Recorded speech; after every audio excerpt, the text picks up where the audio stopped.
এই যে লোক নামলো, হেল্পার নামলো গাড়ি থেকে। দেখেন এটা পুরা জলাশয় ছিল। আমরা তখন ওই পাশ দিয়ে যাইতাম, ডান পাশ দিয়ে রাস্তা ছিল, ডান পাশ দিয়ে ঢাকা রাস্তা ছিল। হ্যাঁ, এগুলো যে হাসিনার আমল সেটা করা হয়েছে। তবে প্রথম বড় রাস্তা ছিল এরশাদের আমলে। এরশাদ যা করে গেছে এটা এই দেশের মানুষটা 35 বছর বয়স, তারা তো বলতেই পারে না, 40 বছরও বলতে পারবে না তাদের বয়স। তাই জাতীয় পার্টি কেউ স্মরণ রাখি না। জাতীয় পার্টির অবদান সবচেয়ে বেশি এদেশে।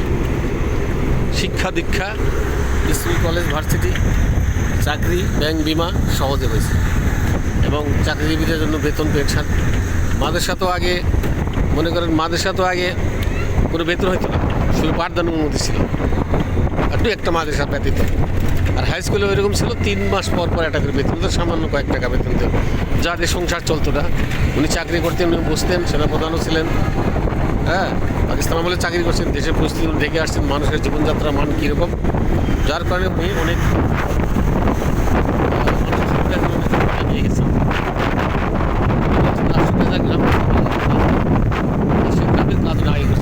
গ্রামের উন্নয়ন আগে করছেন, পল্লী বিদ্যুৎ নিয়ে গেছেন। উনি থাকতে প্রায় 80% এলাকা পল্লী বিদ্যুৎ গেছে। তারপর ধরুন চলে ওনাকে বাধ্যতামূলক পন্থা করে জেল দেওয়া হয়েছে। এই দেশের মানুষ অত্যন্ত খারাপ, লোভী।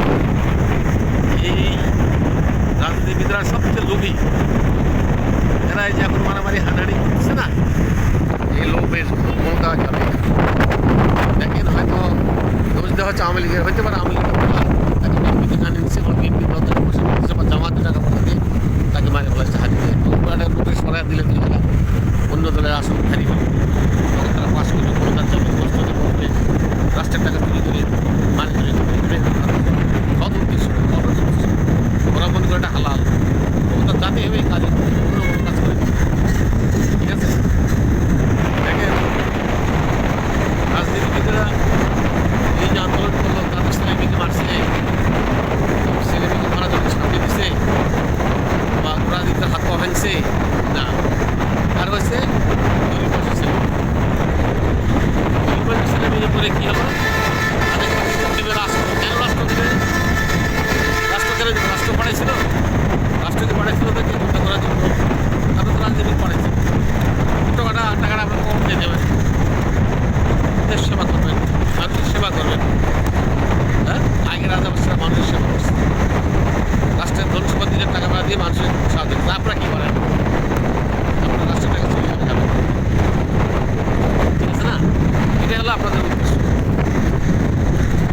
তাই বলছি ভাই, রাজনীতিবিদরা ব্যাগের সামনে আরও কাজে মারে ভাই, যারা সক্রিয়ভাবে এখন সদ্য ভোটের জন্য দাঁড়ায় আছে, তারা ভাবতেছে যে কোনো যাওয়ার শিবির, বিএনপি, যার সাথে অন্যান্য যারা আছে, এই এলাকা থেকে একজন সরাই দিতে পারলে আমার ভোটটা পাঠিয়ে মানল কি আওয়ামী লীগ।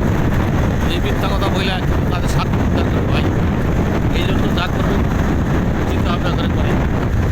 এই যে আন্দোলন হইল হাতিকে মাঝে ভালো, এর জন্য আপনারা ওই বিভিন্ন পত্রিকা অফিস ভাঙতেছেন, ভাঙতেছেন। আরে বাবা, পত্রিকার অফিস পত্রিকা ভাঙবেন কেন? এটা কিন্তু বিচার চলতেছে, বিচার করতে বলছেন না, লোক বিচার ধরছে না, সরকার 50,000 টাকা দিচ্ছে না, আর্থিক চিকিৎসার ব্যবস্থা করছে না, তাহলে আপনার বাড়ি করে ভাঙবেন না? তাহলে ক্ষমতা কি আপনারা হাতে তুলে দেবেন? তাহলে আপনার ক্ষমতা গেলে এইভাবে ক্ষমতা হাতে তুলে নিয়ে যার তাদের মারবেন, যার তাদের বাইরে করে ভাঙবেন, তাই না? এটার নাম দ্যাট ইজ কল রাজনীতি, that is call political, that is call সন্ত্রাস। ঠিক আছে, আপনি বলবেন